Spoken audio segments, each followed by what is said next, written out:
और यहां तक कि जो मैं जिस तरह से कहता हूं वो स्थिति यह है कि एक बहुत बड़ा सिंडिकेट, एक बहुत बड़ा माफिया इस देश में बन चुका है। और उस माफिया में कौन कौन शामिल है?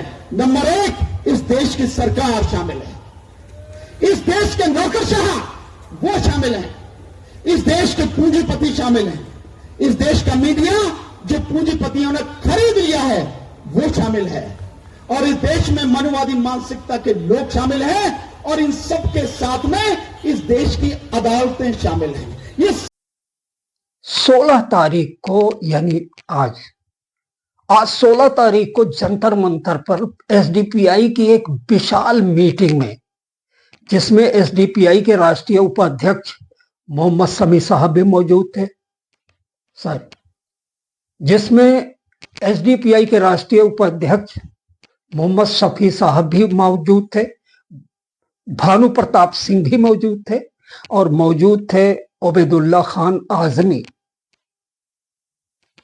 जिन्होंने उन सारे सवालों का जवाब दे दिया जो मुसलमानों से अक्सर पूछा जा रहा है। इंसानियत, संविधान, देशभक्ति, देश प्रेम, सबूत, नफरत, संभल, जितने शब्द आज हवाओं में तैर रहे हैं, भानु प्रताप सिंह ने एक एक सवाल का ऐसा मुंह तोड़ जवाब दिया, सुनने लायक।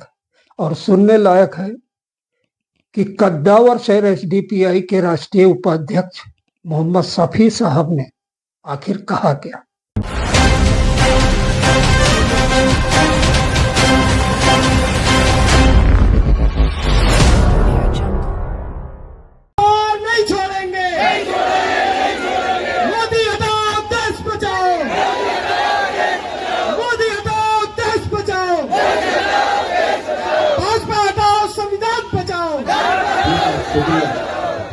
अब मैं बहुत बहुत शुक्रिया पहले तो जहीर अब्बास साहब का, और मैं अगली आवाज दे रहा हूं हमारी नेशनल जनरल सेक्रेटरी एसडीपीआई। क्या कर रहे हैं वो समझना होगा। जब वो बोलते हैं वहां से बैठकर कि जो वक्फ का जो अभी एक नया संशोधन बिल वो लेकर आ रहे हैं 2024 में, जो फिर से एक वक्फ अमेंडमेंट बिल बना रहे हैं और जिसके लिए जेपीसी को बनाया है, उसमें क्या है? जहां एक और हिंदू श्राइन बोर्ड के अंदर कोई भी मुस्लिम नहीं है, ये लोग बोलते हैं कि जो वक्फ की जो कमेटियां हो उसमें मुस्लिम्स के अलावा दूसरी धर्म के लोग आना है। अरे बेशर्म सरकार, तुम्हें शर्म आनी चाहिए। बीजेपी गवर्नमेंट के अंदर एक भी मुस्लिम मंत्री है? अभी एक भी मुस्लिम मंत्री है? ये सेकुलरिज्म की बात करेगी ये बेशर्म सरकार। इन्होंने अभी जो पार्लियामेंट इलेक्शन हुआ, क्या एक भी मुस्लिम को कैंडिडेट बनाया है? ये धर्मनिरपेक्ष सरकार नहीं है, ये सांप्रदायिक सरकार है। ये वो लोग हैं जिन्होंने बाबरी मस्जिद पर हमला किया। वो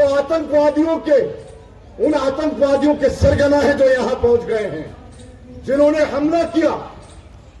जहां सुप्रीम कोर्ट ने आस्था के आधार पर फैसला किया है, आपको मालूम होना चाहिए कि एविडेंस के आधार पर बताया है कि वो एक क्रिमिनल एक्ट था। जो वहां मूर्तियां रखी गई, जो वहां चढ़ाई की गई, जो बाबरी मस्जिद को शहीद किया गया। मैं बाबरी मस्जिद को इसलिए आपको याद दिलाना चाह रहा हूं कि जब वो हमला हो रहा था तब भी हमने कहा कि यह हमला बाबरी मस्जिद पर नहीं, यह हमला देश के लोकतंत्र और संविधान पर हमला है। यही अमित शाह जो होम मिनिस्टर हैं, केरला में जाके सबरीमाला के बारे में बात करते हैं। वहां पर एक मंदिर में महिला को जाने की इजाजत नहीं है, यहां तो फिर भी मस्जिद में महिला को जाने की इजाजत है। और ये बोलते हैं सुप्रीम कोर्ट के खिलाफ बोला है। वहां पे उस दिन अमित शाह ने क्या बोला है? वहां पर लोगों को उकसाया है कि कितने ऐसे फैसले जो सुप्रीम कोर्ट के माने जाते हैं, मुख्यमंत्री को वहां पर चिन्हित करके बोला है, अयप्पा मंदिर के बारे में बोला है। और कितने में ऐसे मंदिर हैं जहां पर आज भी महिलाओं को नहीं, हमारे दलित भाइयों को भी नहीं घुसने दिया जाता। ये लोग इंसाफ की बात करते हैं, ये लोग यहां पर अराजकता फैलाना चाहते हैं, क्योंकि लोग महंगाई की बात ना करें, लोग बेरोजगारी की बात ना करें। सिंधु बॉर्डर पर बैठे हुए मेरे किसान भाई जो आज भी अपनी लड़ाई लड़ रहे हैं, कितने लोगों ने अपनी जानें गंवाई हैं, आत्महत्याएं की हैं देश के अंदर, आज भी वो बैठे हैं। उन किसानों की बात ना हो, निर्भया से अबाया तक। और आज जब बैठा हूं तो किसी न किसी महिला का, मेरी बहन का कोई ना कोई रेप केस कर रहा होगा। कितने रेपिस्ट पार्लियामेंट में बैठे हैं, कितने रेपिस्ट विधानसभाओं में बैठे हैं। ये लोग बेटी बचाओ के झूठे नारे के साथ हमारी बेटियों की दुर्दशा कर रहे हैं, महिलाओं के ऊपर अत्याचार कर रहे हैं।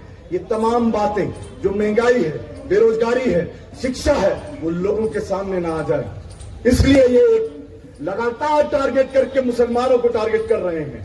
मुसलमानों की बातों को इस तरीके से देश में ला रहे हैं। इनका मसला, इनका मुद्दा अपना हिंदुत्व का एजेंडा है, जो एक धर्म का एजेंडा नहीं है। ये हिंदुत्व का एजेंडा उनकी एक अलग विचारधारा है, जो हिटलर की विचारधारा थी। उस विचार जब अपनी मस्जिद पर, कब्रिस्तान पर, दरगाहों पर हमले करोगे तो वो लोग उसको बचाने के लिए बाहर आएंगे। और वो लोग जो बाहर आए हैं, मैं पूरी जिम्मेदारी के साथ कह रहा हूं, वो बिरले लोग हैं, वही सही माने में देश प्रेमी हैं और वही संविधान की हिफाजत कर रहे हैं जो अपनी इबादत गाहों की हिफाजत करेंगे। इसलिए मैं कहना चाहता हूं कि अगर ये हमारी मस्जिदों की तरफ देखें, किसी भी तरह से आए, हमारी खानकाहों, दरगाहों की तरफ किसी भी तरह से आए, हमारे कब्रिस्तानों की तरफ देखने की कोशिश करें, जान दे देना, अपने हक को मत देना, जान दे देना, अपने हक को मत देना। नहीं है। यही कारण है कि मुल्क की 5 राष्ट्रीय समस्याएं बरकरार हैं। वो 5 राष्ट्रीय समस्याएं अस्पृश्यता, अमानवीयता, असमानता, असुरक्षा और अन्याय। ये मुल्क की 5 राष्ट्रीय समस्याएं हैं। इन्हीं समस्याओं को लेकर के एसडीपीआई के लोग आज और तमाम सामाजिक संगठन के लोग, विचारधारा के लोग यहाँ पर इकट्ठा हुए। तो इन लुटेरों से ही लड़नी है। सभी साहब ने कहा कि चोर, मैं कहता हूं चोर नहीं है, ये जो लुटेरे और डकैत जिनको कहते हैं, उनसे भी बड़े डकैत हैं जिनसे आज हमें लड़ना।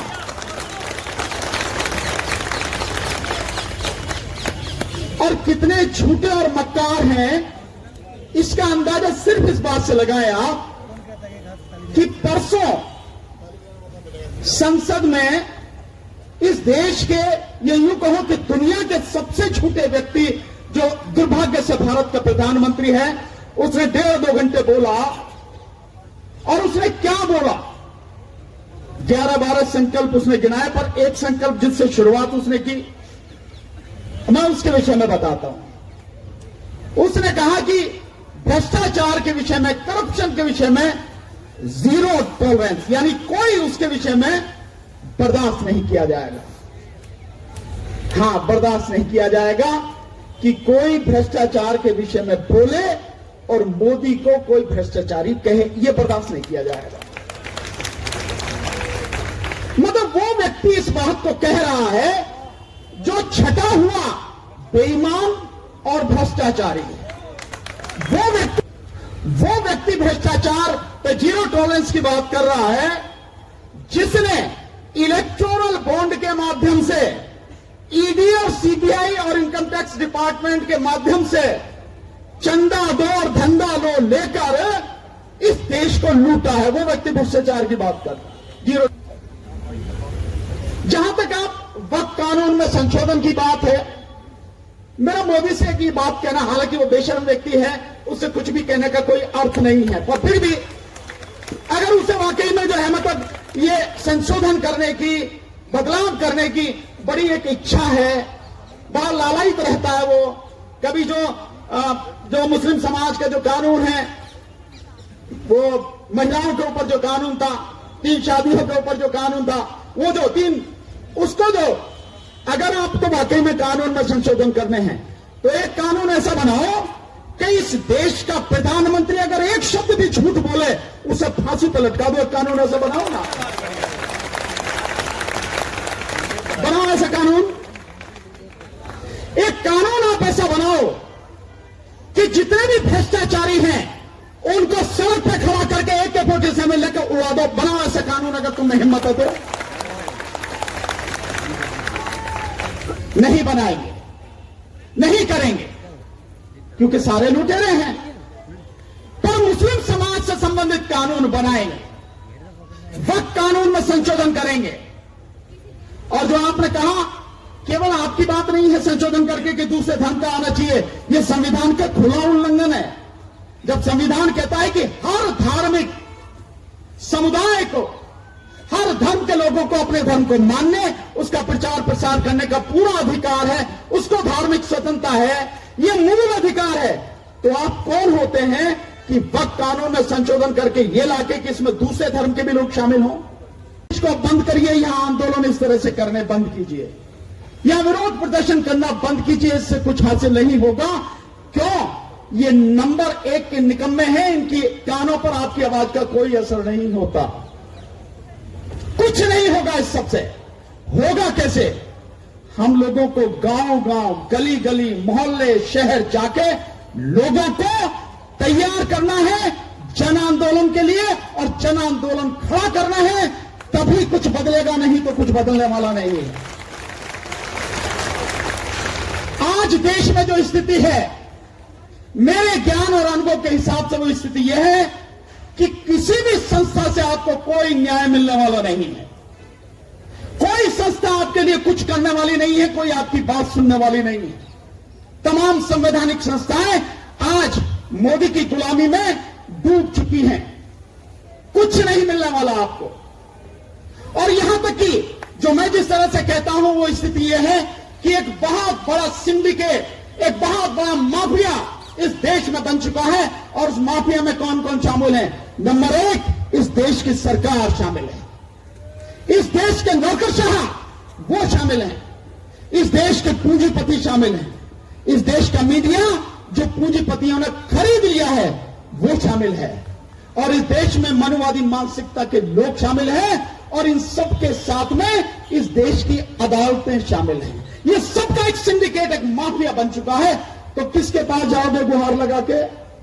किससे कहोगे जहां आपको न्याय मिल जाए? कौन है जो आपकी बात सुन लेगा? कौन है जो आपके लिए कुछ भी कर देगा? इस बात को समझो। अगर इस बात को अभी भी नहीं समझे तो बहुत देर हो जाएगी और फिर सब कुछ हाथ से निकल जाएगा। लोकसभा चुनाव हुआ यहां पर 2024 का, और 3 बड़ी संस्थाओं ने, मैं बार बार इस बात को कहता हूं, हर मंच से कहता हूं, 3 बड़ी संस्थाओं ने सारे सबूतों के साथ, सारे तथ्यों के साथ यह बात सिद्ध कर दी कि लोकसभा चुनाव में व्यापक पैमाने पर धांधली हुई है, और मोदी का गुलाम, इस देश का इलेक्शन कमिश्नर राजीव कुमार, उसने व्यापक धांधली करके बीजेपी को सत्ता में लेके आया है। और क्या थी वो धांधली? 542 लोकसभा सीटों पर चुनाव हुए, 543 है कुल, लेकिन एक लोकसभा क्षेत्र सूरत का वो अनअपोज डिक्लेयर कर दिया बीजेपी का व्यक्ति, कांग्रेस वाला छोड़ के भाग गया। उस लोकसभा सीट के अलावा 542 लोकसभा सीटों पर चुनाव हुआ। आप जानकर हैरान होंगे कि केवल 4 लोकसभा सीटों पर ही जितनी वोटें पड़ी उतनी वोटें निकली, केवल 4। और 362 लोकसभा सीटों पर जितनी वोटें पड़ी उससे कम वोटें निकली, और 176 लोकसभा सीटों पर जितनी वोटें पड़ी उससे ज्यादा वोटें निकली, जिसकी वजह से बीजेपी 79 सीटें जीत कर आई। ये 79 सीटें आप 232 देते, जो भी हैं 240 हैं, उसमें से माइनस कर दीजिए, बीजेपी कहां आके टिक जाएगी? 160 पर।